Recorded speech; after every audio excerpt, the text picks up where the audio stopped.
Okay, you guys, so I had started filming and I didn't realize that my camera got full, or my phone got full, and it stopped filming somewhere around when I was putting the rivets in on each of these pieces right here. So I used this little kit from Amazon. I do not recommend it.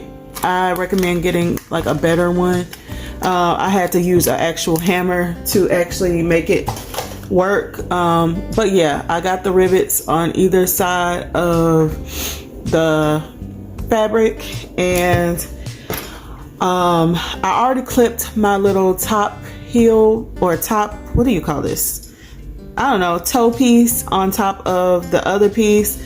This will be the tongue of the shoe, and this will form the sides, of course. And I'm just gonna go ahead and I'm gonna top stitch this across. The instructions say just to top stitch it right here across onto the shoe, and then we're gonna add this piece on top of here to create the side of the shoe. So I'm gonna let you see me do that. I have already finished the other shoe, which I'll show you in a second, because I do have some thoughts on this shoe pattern that can improve it, and some things that after making the first one I recommend using rather than what I used. But yeah, I'm just gonna go ahead and stop talking. I'm gonna go ahead and get this top stitched, and I'm gonna add this piece on and top stitch it down as well, and then we'll move on to the next step.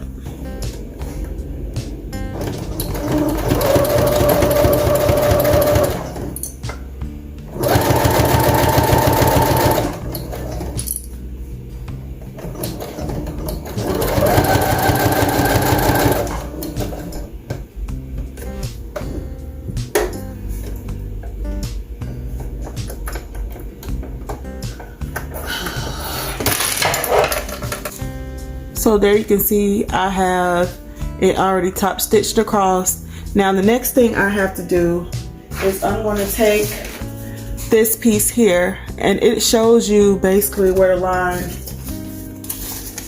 It shows you that you're supposed to line star A, these two stars here, up on this piece here, here, and here. You line side A up, and then you line side B up, and then you just top stitch. They put markings on here, but I found that with the rivets on there, or whatever they're called, eyelets on there, it's a little hard to stay exactly where they want you to be. Okay, now you see that I have that top stitched on right there, and it's right above what is the tongue part. Now you have to take this piece here and pay close attention to where the eyelets are. The eyelets are at the top part, and you still have this little part down here. What you're gonna do basically is you're gonna line up this corner with the top of your tongue right here. I hope you can see that. You're gonna line it up right there, and I'm gonna take a pin and pin it.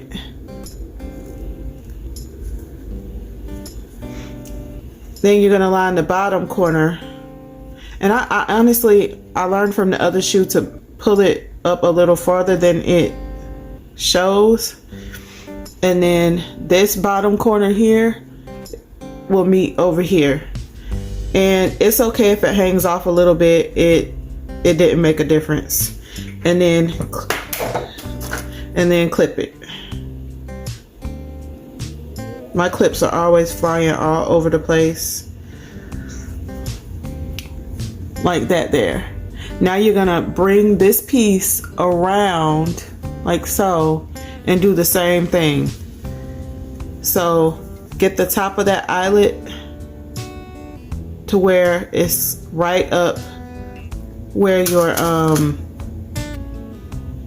the top stitching where you did your tongue and everything is, and just put it there, and then this piece should line up, you know, good enough right here. And it doesn't matter if, like I said, if it hangs off, because it's gonna get trimmed anyway. Now that we have that part, you can see it kind of forming a little shoe so far. So now you're gonna go, let me see if I can get better lighting. Now you're gonna go and you're gonna top stitch this part down, and you're gonna top stitch this part down. And just be careful of your eyelet. Like mine is kind of in the way, so I'm just like maneuvering around it a little bit. It won't really make a difference.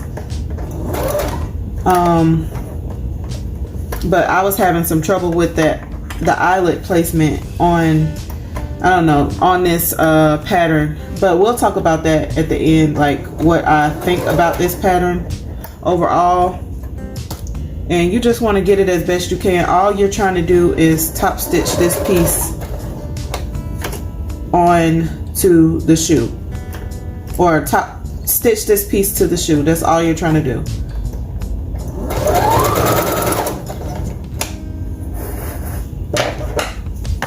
And it doesn't need to be perfect. And you won't really be able to see it. If I would have used different threads, you probably wouldn't have been able to see it so much, but it's fine. And now you're going to do the same thing to the other side.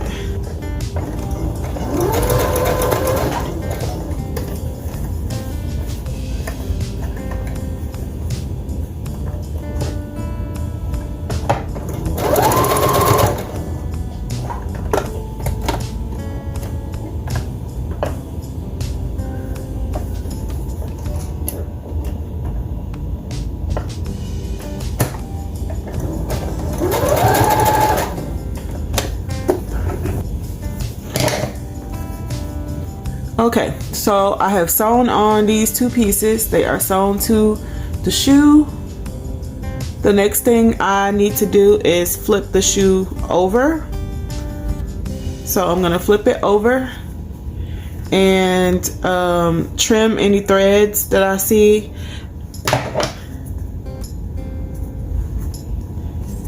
And then the next thing you have to do is the little place where you just sew down that, so that you want to trim that down like so. You want to trim it down until it's like maybe not even a 1/4 inch. It might be a 1/4 inch, but just trim it down. Don't cut through your stitching that you just made, but you can cut through the top stitching that you made at the beginning of the shoe and just trim that down. Don't trim your tongue, of course. And like I said, trim any other threads that you see hanging. Just go ahead and trim them down like that, and it should look like that on the inside. Now the next thing you have to do, which is a little bit tricky, but it's pretty much the last step of the shoe, is attaching the sole. So I'm gonna adjust the camera so that you can see how I clip the sole onto the shoe, and I'll be right back with the camera changed. Okay, so now I'm back, and like I said, we have our shoe body here, and we need to flip it inside out like so. And then we basically need to get our sole, and I'm using some little faux vinyl that I had, faux leather, I mean, that I had from Amazon. And all you're gonna do is line up. You're gonna line everything up, and you're gonna go around and clip. And this is pretty thin vinyl, so it didn't give me any problems sewing it. So yeah, you're just gonna go around the whole shoe and you're gonna clip. And of course it wants to bunch up a little bit because it's a curve. You can make slits if you like to in your fabric. I didn't do that the first time and I didn't have any problems, but you could definitely do that. And as well, if you have anything that's overlapping, like right there, like I just had that little piece overlapping, you can snip it off. And if you have fraying fabric, you can use your pinking shears. I do have fraying fabric, but this isn't really for anybody, so I'm just practicing this pattern because I bought it, and I'm trying to use all the patterns, or at least try out once the patterns that I purchased, so that I just don't feel like I've wasted my money, and I can at least say, okay, I bought it and I sewed it up at least once. But I was really intrigued by these cute little shoes, so after watching Patrice Craftable Things make her cute little baby shoes, I told her I was gonna make some and film it. Now my phone camera has been acting up. It's doing fairly well today and not going so blurry, so I'm happy about that. But yeah, I've been meaning to film this for a while, but after you get everything clipped, and the reason I clip it, I don't pin it, is because this is the faux leather and I don't want to put holes in it or whatever. But I don't think, even if you did choose to use pins, I don't think it would matter too much on this pattern, because it's just a shoe and it's gonna get turned, you know, inside out anyway, so I don't think it matters. But yeah, once you get everything pinned, you get ready to take it over to the sewing machine and you sew. They tell you to start in the back, so start right here at about a 1/4 inch seam allowance and do that all around the shoe, and back stitch at the beginning and end. And I'm gonna do that off camera, and once I do that, I'll come back to show you, because it's kind of tricky. I don't know, let me see if I can get the camera angled well enough to show you, and if I can, then I'll show you. But it's pretty straightforward. You just simply go all around the shoe, and you can adjust your folds as you're going, adjust everything to make sure it stays flat. It's gonna bunch up just a little bit, especially around this back curve here, but it didn't make much difference in the shoe after it was done. So let's see, can I get this sewn up, and then we'll move on to the last step of this shoe. Okay, so I just went ahead and adjusted the camera so you can see what I'm doing. All I'm doing is keeping, I'm gonna try to make this as flat as possible. Like I said, it does want to like kind of bunch up around the curve, and you could do a like some slits, but I didn't do that. I didn't feel like doing that, so I'm just gonna sew it on here as best as I can. And you just want to go kind of slow and adjust your fabric as you're going around the shoe, to pull some of that bulk away from it, so that those curves aren't so bulky or aren't so bunched up. You just want to pull it away, and then you can lift your presser foot if you need to also, and that helps. But yeah, just keep on going all around the shoe, and once you get to the end, like I said, back stitch again, and then we'll move on to the next step.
Okay, so it's not perfect, but I got it on here, and this one was a little bit more bulky than the other one, but it's okay.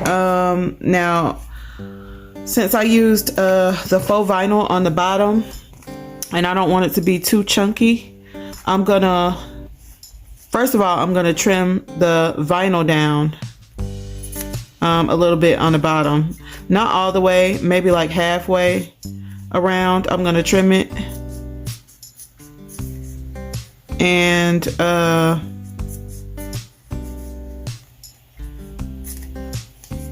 it won't make a difference in the final product, but I'm gonna trim it just to get some of that bulk out.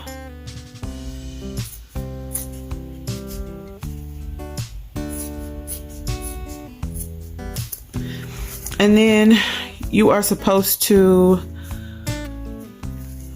I want to kind of trim this toe too. Then you're supposed to make your snips. I'm just going to trim all of this stuff, all of this, I don't know, seam allowance, I guess it is.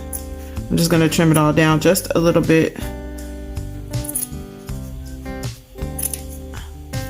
before I make my snips into the into it. And you know, we make the snips to make it easier to shape when we turn the shoe. So now I'm just gonna make little snips around the shoe, like so. Don't snip into your threads you just sewed, your line you just sewed down. Don't snip into it, just snip right up to it and just go all around the shoe and do that, and that will help to be able to turn the shoe and the shoe actually form into the shoe like it's supposed to. Now hopefully this one is not 100% worse than the other one, because I was focusing on the other one while I was dumping things out of my phone so I can film again. So I gave it more attention than I gave this one because I'm trying to film at the same time, but we'll see. So now once you get all these little clips and things, you're going to go ahead and carefully turn your shoe inside out. And I just realized what I did. Oh, I put this on upside down on this shoe. It won't make a difference. It's just the bottom of the shoe, but I wish I wouldn't have done that. That's what I mean. Like, I'm sitting here filming and got all discombobulated. But don't do like I just did. Put your sole on the correct way. But it'll still be fine. That's just the bottom of the shoe, like I said. And you're just gonna shape your toe.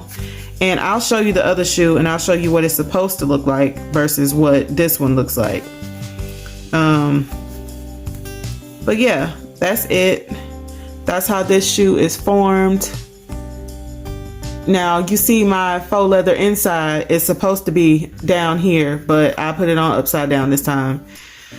Just not paying attention, trying to rush.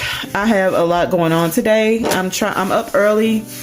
It's about, I don't know, 11 now, 11 o'clock. And I have been up since 6 a.m. and I tried to get a early start, but the kids decided to wake up with me. So I had company this morning and, you know, I was entertaining them, but I do have a lot to do today. I need to get started with Carson's school day, at least by 12. So I'm going to try to get this video done. And I don't know, I'm talking right now, but it may or may not be a voiceover because I feel like it's all over the place, but we'll see. So this is the second shoe. This is how it came out. Now, what you would do then is, you know, you would lace through whatever shoelaces you have or whatever. Now, I'm just going to set this one aside for a second and show you the one that's done correctly, because I didn't have, I don't have shoelaces. All I had was like some wide ribbon that I used for my, I don't know, sublimation tags. So I just used this to try to make it look decent. And I stuffed the shoe with some fabric to give it some shape. But this is how the finished shoe should look. And it'll look even cuter with some actual, you know, with some actual shoelaces or the actual baby shoelaces. So this is what it looks like. You see I stuffed it with some fabric just to give it a little shape. And it's not bad at all. It's not a bad pattern. I just have some thoughts. I just have a few thoughts on it. Okay, so first off, I'll say the thing that I liked about this pattern, it was pretty straightforward. It was only 4 pieces. So the pattern was only 4 pieces, you know. It came with instructions, but no picture instructions. So this is the instructions here.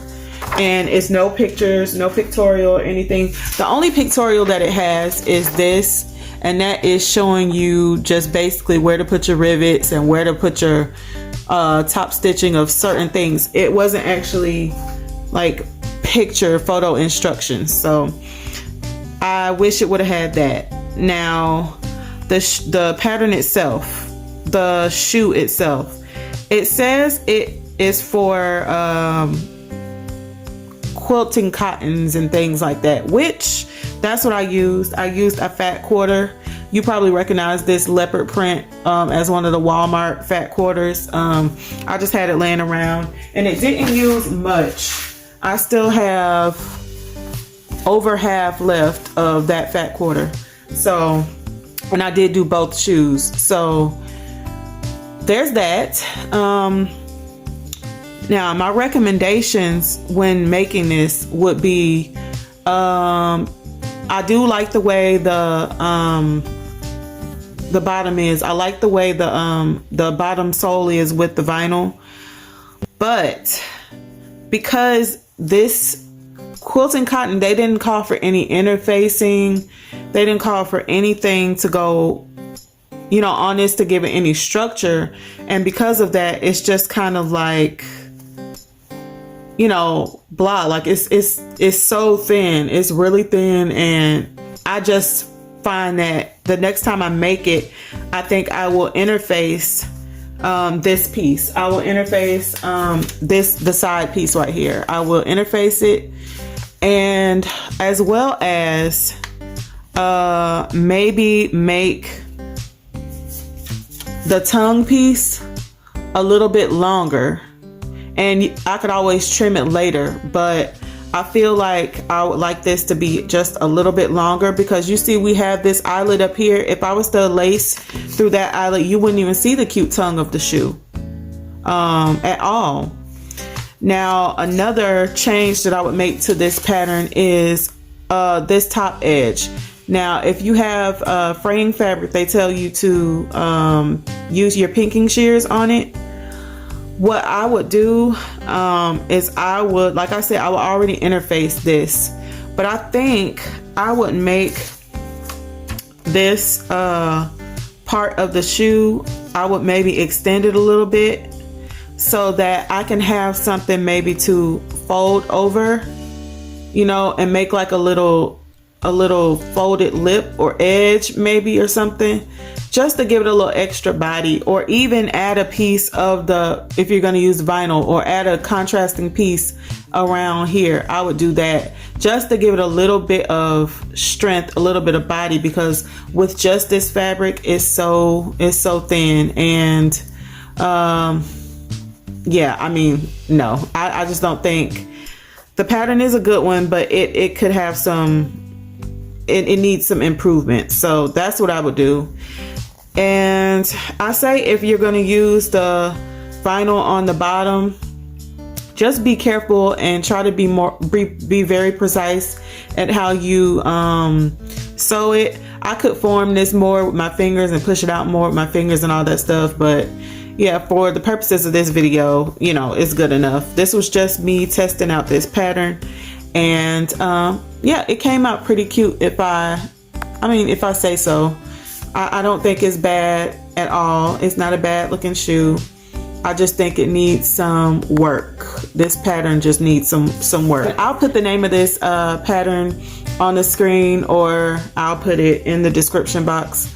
It's not a bad pattern, so I still recommend it. I just say it needs some changes.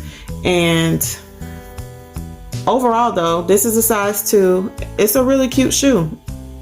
I mean, it's a really, really cute shoe. So it just needs more structure. That's it.